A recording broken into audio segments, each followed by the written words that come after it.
দশকর্মা, সিদ্ধি, সিঁদুর, হরিতকি, পৈতা, সুপুরি, তিল। সরস্বতী পুজোর পদ্মমালা ঠাকুরমশাই কদিন আগে দিয়ে গেছে। তো ছোট্ট করে সরস্বতী পুজো করছি, একদম বাড়ির ঘরোয়াভাবে সরস্বতী পুজো হচ্ছে, যেরকম করে সবার বাড়িতেই হয়। তো এটা 3-4 দিন আগে ঠাকুরমশাই দিয়ে গেছিলো।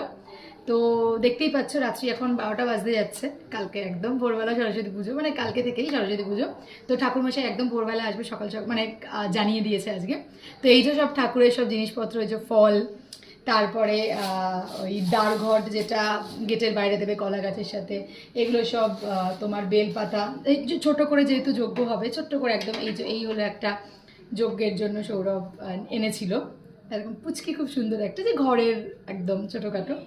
তারপরে এইসব জিনিস, এটা হলো তোমার বেলকাঠ, তারপরে ফুল, তারপরে এইগুলো সব হলো তোমার এটা হলো জবের শীষ, এটা স্পেশাল লাগবে। আর একটা হলো পলাশ ফুল, যেটা বলেছে যেটা আনতে, এই হলো পলাশ ফুল। এটা আমি ভালো করে রেখে দিয়েছি যাতে না হারিয়ে যায়, একদম ছোট্ট। তার সাথে মিষ্টি, এই হলো মায়ের শাড়ি, এই হলো গামছা। এখানে ছোট্ট একটা জলচৌকি রাখা হয়েছে, যেখানে মাকে কালকে আমি আসন দেব। আমাদের বাড়িতে এমনি সরস্বতী আছে, তো ওনাকেই আমি পুজোও করি, আর ওনারই কালকে স্পেশালি পুজো হবে। তো ঠাকুরমশাই বলে আলাদা করে কেনার কোনো দরকার নেই, মাকেই পুজো করো, আমাদের বাড়িতে সরস্বতী ঠাকুর এমনি আছে।